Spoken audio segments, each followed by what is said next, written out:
चल यार बाहर चाय पीने चलते हैं। ऑफिस के काम से ऊब के मैंने मेरे दोस्त से बाहर रोड पर चाय पीने के लिए जाने का सुझाव दिया। बस जैसे ही उसने हाँ कहा वैसे ही बॉस की नज़रों से बचते हुए ऑफिस के सामने वाली चाय की दुकान पर पहुंच गए।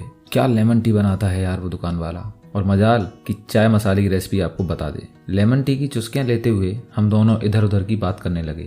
तभी हमारी नज़र रोड के किनारे पर बुरी हालत में डले हुए एक भिखारी बच्चे पर गई। बड़ी बुरी हालत में था वो। मक्खियां तो मधुमक्खियों की तरह उस पर लगी हुई थी। पेट पकड़ के रो रहा था जैसे कि बड़ी जोर की भूख लगी हो। हाथ पे कुछ घाव भी थे। उसे देखकर मैं बोला कि यार इसकी तो बहुत बुरी हालत है, कुछ दे देते हैं इसे खाने को। तो दोस्त बोला कि हाँ इसे दे दे, और इस शहर में जितने भी भिखारी हैं सबको खिला, एक दिन तू भी भिखारी बन जाएगा। उसकी यह बात सुनकर मेरे से रहा नहीं गया। मैंने कहा किसी का पेट भर देने से कोई भिखारी नहीं हो जाता है। तो दोस्त फिर बोला तो कब तक पेट भरेगा इनका, रोज खिलाएगा? मैंने कहा शायद मैं रोज ना खिला पाऊं, लेकिन जब जब ये दिखेगा मुझे तब तब तो खिला ही सकता हूँ। इतने में सामने से एक पागल आते हुए दिखा। वो अपना सिर खुजाते हुए मैले कुचैले कपड़े पहने था। उसके पैंट की एक टांग आधी थी। शर्ट का पता नहीं चल रहा था कि आधी ही थी या आधी रह गई थी। उसने लड़के को भूख से रोते हुए देखा और बिना कुछ सोचे अपनी जेब में हाथ डाला और पूरी चिल्लर निकाल के गिनने लगा। तुरंत दुकान पर आया और हमारे बगल में आके खड़ा हो गया। वो पागल आदमी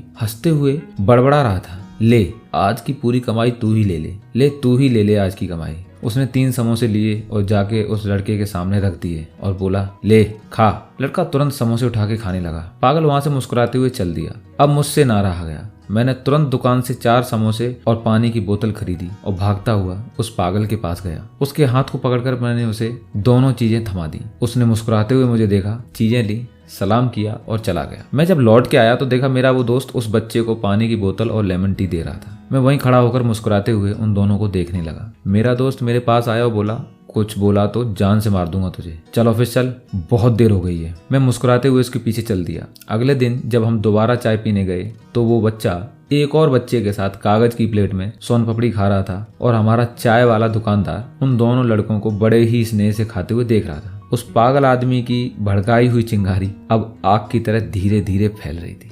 दोस्तों ये वीडियो आपको कैसा लगा इस बारे में अपनी राय कमेंट में जरूर दें।